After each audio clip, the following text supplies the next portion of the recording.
தந்தி டிவியை உங்கள் cable TV ஆபரேட்டரிடம் இலவசமாக கேட்டு பெறுங்கள். ரிசர்வ் வங்கி RBI அவங்களுடைய ரெப்போ வட்டி விகிதத்தை குறைத்திருக்கிறது. சரி, ரெப்போ வட்டி விகிதத்தை குறைத்திருப்பதன் மூலமாக நமக்கு சாமானியருக்கு என்ன பலன், எப்படியெல்லாம் நமக்கு இதனுடைய பலன் கிடைக்கும் அப்படின்னு பார்க்க போகிறோம். முதல்ல 5 ஆண்டுகளுக்கு பிறகு 2020க்கு பிறகு முதல் முறையாக ரெப்போ வட்டி விகிதம் குறைக்கப்பட்டிருக்கிறது. 0.25% குறைக்கப்பட்டிருக்கிறது. இதுவரை 6.5 இருந்தது, இப்போது 6.25% குறைந்திருக்கிறது. கொரோனா டயத்தில் தான் கிட்டத்தட்ட இந்த ரெப்போ வட்டி விகிதங்கள் 4.5% வரை அப்படியே குறைந்தது. அப்புறம் மெல்ல மெல்ல ஏறியது.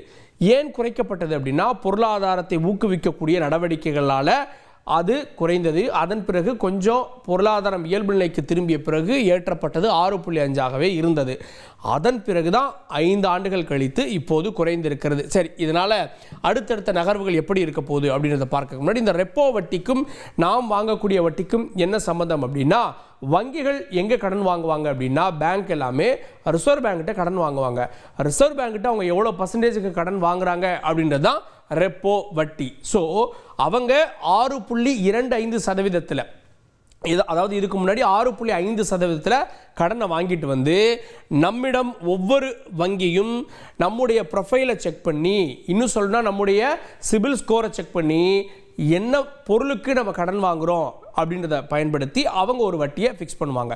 உதாரணத்துக்கு வீட்டுக்கு கடனை 8.5, 8.35 அப்படின்ற அளவுலேருந்து ஆரம்பிக்கிறாங்க. சிபில் ஸ்கோர் நல்லா இல்லை அப்படின்னா 11-12% போகுது அப்படின்றத பார்க்குறோம். அதே போல் தனிநபர் கடன், பர்சனல் லோன் எல்லாம் 11% ஆயிடுச்சு. 11% இருந்து ஆரம்பிக்கிறது.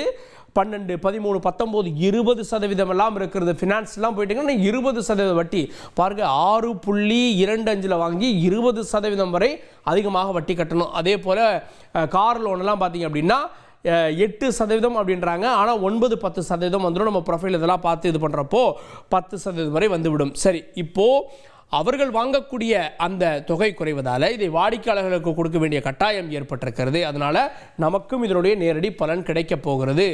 சரி, எவ்வளவு பலன் கிடைக்கும் அப்படின்றதுக்கு நிறைய கணக்கீடுகள் இருக்குது. உதாரணத்துக்கு நாம் வாங்கக்கூடிய மிக முக்கியமான 3 கடன் அப்படின்றது ஹவுசிங் லோன் வாங்குவோம், பர்சனல் லோன் வாங்குவோம், கார் லோன் அல்லது 2 வீலர் லோன் வாங்குவோம். சரி, ஹவுசிங் லோனில் தான் இருக்கிறதுலே அதிகமான அளவு நாம் வட்டி தொகையை கட்டுறோம். காரணம் என்னென்னா அதோடைய டர்ன்ஓவர் அதிகம். குறிப்பாக 30 வருஷம் வரைக்கும் நீங்கள் ஒரு வீட்டுக்கு கடனை எடுத்துக்கொள்ளலாம். இப்போது ஒரு 30 லட்சம் ரூபாய்க்கு ஒரு மிடில் கிளாஸ் ஒரு ப்ராப்பர்ட்டி ஒரு 40 லட்சத்துக்கு வாங்குறாரு, 10 லட்ச ரூபா கையிலேருந்து பரட்டி போட்டுறாரு, ஒரு 30 லட்ச ரூபா லோன் வாங்குறாருன்னு வைங்க. மார்க்கெட்டில் 30 வருஷத்துக்கு இன்னைக்கு இருக்கிறதுலே குறைவாக இருக்கக்கூடியது 8.35%. அந்த வட்டியில் ஒருத்தர் எடுக்கிறாரு அப்படின்னா அவருக்கு இந்த 0.25%ஆல் அவருக்கு 1.9 லட்சம் ரூபாய் லாபமாக கையில் கிடைக்குது.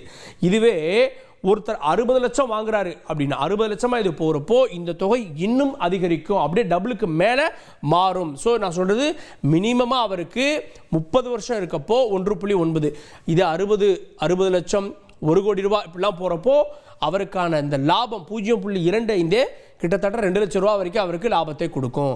அடுத்தது தனிநபர் கடன். தனிநபர் கடன்லேயும் லாபம் இருக்கிறது. ஆனால் இதனுடைய டர்ன்ஓவர் கம்மியாக இருக்குது.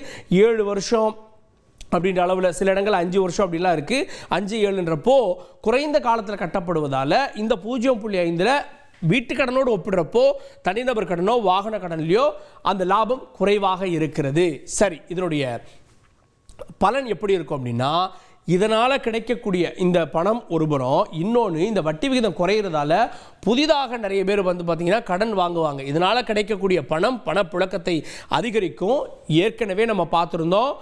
இப்போது நியூ ரெஜிமுக்கு நிறைய ஸ்கீம் அனௌன்ஸ் பண்ணாங்க. குறிப்பாக 12 லட்சம் வரை அவங்களுக்கு டேக்ஸ் ஃப்ரீ அப்படின்னு சொல்லிட்டாங்க. அதனால் முன்னாடி ஓல்டு ரெஜிமில் சில தேவைகளுக்காக அவங்க வீட்டு கடனோ போன்றவையெல்லாம் வாங்கியிருப்பாங்க. இப்போது அதன் மூலமாகவும் அவங்க செலவுகளை அதிகரிப்பாங்க.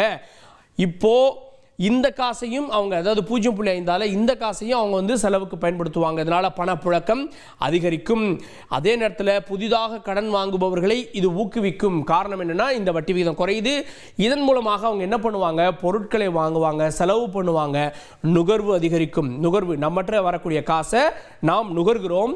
பயன்படுத்துகிறோம், என்ஜாய் பண்ணுறோம். அந்த பணம் இன்னொருத்தட்ட போகிறப்போ அவரும் அதனால் பலனடைகிறார். பணம் சுற்றி சுற்றி சுற்றி சுற்றி நுகர்வு பொருளாதாரம் அதிகரிக்கும். இதன் மூலமாக அரசுக்கும் ஒரு வகையில் லாபம். ஜிஎஸ்டியில் அவங்க பிடிச்சிருவாங்க.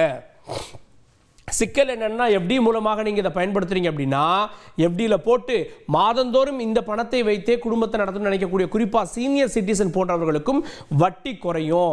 ஏன்னா இவர்களுடைய பணத்தையும் சேமிப்பாக வச்சு தான் இன்னொருத்தருக்கு அவங்க வட்டிக்கு பணம் கொடுக்குறாங்க. அதனால் அவர்களுக்கும் இது குறையும். அதனால் அவங்களுக்கும் ஒரு 20 லட்சம் 30 லட்சம்லாம் போட்டுச்சுன்னா அவங்களுக்கும் இது பெரிய சிக்கலை ஏற்படுத்தும். அவர்களுக்கு வரக்கூடிய தொகை குறையும். சரி, இந்த வட்டி குறைப்பு எப்போ அமலாகும் தெரியுமா? வட்டி விகிதத்தை உயர்த்தினா பேங்க் நாளைக்கே ஏற்றிடும். நீங்கள் போய் பார்த்தீங்கன்னா தெரியும். ஆனால் இந்த வட்டி குறைப்பு எப்போ சார் அமல்படுத்துவீங்கன்னு கேட்டால் எங்களுடைய இயக்குநர்கள் அமர்ந்து பேசி இந்த முடிவை எடுப்போம்னு எல்லா வங்கிகளும் சொல்லி வச்ச மாதிரி இதே தான் ஃபாலோ பண்ணுறாங்க. அதனால் உடனடியாக இதை அமல்படுத்துவதில்லை, கொஞ்சம் கொஞ்சமாக தான் அமல்படுத்துகிறாங்க. இதில் கூட வாடிக்கையாளர்களுக்கு பெரும் அதிருப்தி இருக்குது.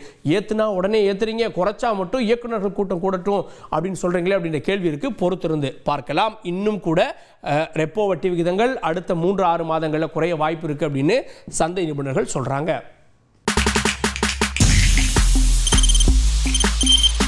தவிர்க்க முடியாத தம்ப்நெயில்ஸ், கலக்கலான கண்டென்ட்ஸ், சினிமாவும் சீரியஸ் பிரச்சனைகளும், சும்மாவே ராம் சரண் தளபதி விஜய் எப்படா பெரிய கலகலப்பும் கைகலப்பும். Me too love you. Thank you sir. அவருக்கு அந்த மாஸ் ஏத்துறது தியேட்டர் தெரிக்குதுனாலே டன் தான். பிரேக்கே இல்லாமல் பிரேக்கிங் நியூஸ் சொல்லும் தந்தி டிவி ஆப். இன்ஸ்டா தலைமுறை வரை இறங்கி அடிக்கும் தந்தி டிவியின் டிஜிட்டல் எக்ஸ்க்ளூசிவ். பாடி காமிச்சிங்க. அது அதை விட மோசம். இல்ல பாடி காமிச்சிங்கன்னா அது இன்னும் வெரி பேட். தந்தி டிவி ஆப்பை இலவசமா டவுன்லோட் செய்யுங்க. ஃபாலோ பண்ணுங்க, சப்ஸ்கிரைப் பண்ணுங்க, என்ஜாய் பண்ணுங்க.